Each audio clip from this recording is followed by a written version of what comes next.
Vinicius জুনিয়রের জন্য 150 million euro Bangladeshi মুদ্রায়, যা প্রায় 2120 কোটি টাকা নিয়ে নাকি প্রস্তুত আর্সেনাল। এটা তো কেবল ট্রান্সফার ফি। ব্রাজিলিয়ান এই সুপারস্টারকে বছরে 30 মিলিয়ন ইউরো অর্থাৎ প্রায় 424 কোটি টাকা বেতন দিতেও রাজি প্রিমিয়ার লিগ চ্যাম্পিয়নরা। ইউরোপের ফুটবল দুনিয়ায় এখন সবচেয়ে বড় প্রশ্ন, তাহলে কি সত্যি রিয়াল মাদ্রিদ ছাড়ছেন ভিনিসিয়াস জুনিয়র?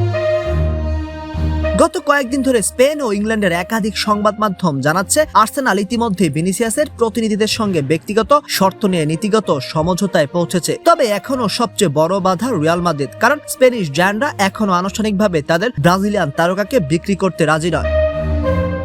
সমস্যা শুরু ভিনিসিয়াসের নতুন চুক্তি নিয়ে।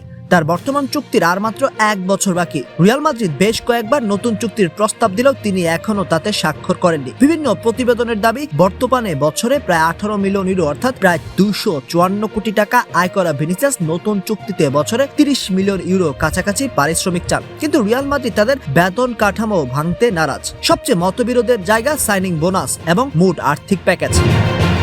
এদিকে নতুন কোচ হোসে মরিনহোর অধীনে রিয়াল মাদ্রিদের ভবিষ্যৎ পরিকল্পনাতেও এসেছে পরিবর্তন। ক্লাবের আক্রমণ ভাগে কিলিয়ান এমবাপ্পেকে ঘিরেই নতুন প্রকল্প সাজানো হচ্ছে বলে খবর। ফলে আগের মতো পুরো আক্রমণের কেন্দ্রবিন্দু হয়ে থাকার নিশ্চয়তা পাচ্ছেন না ভিনিসিয়াস। ফলে ব্যালন ডি'অর জেতা কঠিন হয়ে পড়বে, আর সেটি তার ভবিষ্যৎ নিয়ে নতুন করে ভাবতে বাধ্য করেছে বলে মনে করছেন বিশ্লেষকরা।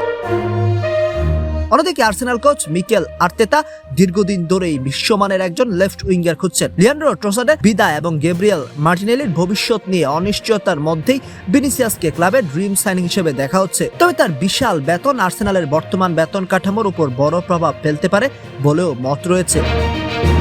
সবচেয়ে গুরুত্বপূর্ণ বিষয় হলো এখন পর্যন্ত কোনো চুক্তি সম্পূর্ণ হয়নি। আর্সেনালের আগ্রহ বাস্তব হলেও সিদ্ধান্তের চাবিকাঠি এখনো রিয়াল মাদ্রিদের হাতে। স্প্যানিশ ক্লাবটি শেষবারের মতো ভিনিসিয়াসকে নতুন চুক্তির প্রস্তাব দিয়েছে। যদি তিনি সেই প্রস্তাব গ্রহণ করেন তাহলে সব গুঞ্জনের ইতি ঘটবে, আর যদি সমঝোতা না হয় তাহলে আগামী কয়েক সপ্তাহেই ফুটবল ইতিহাসের অন্যতম আলোচিত ট্রান্সফার দেখতে পারে বিশ্ব।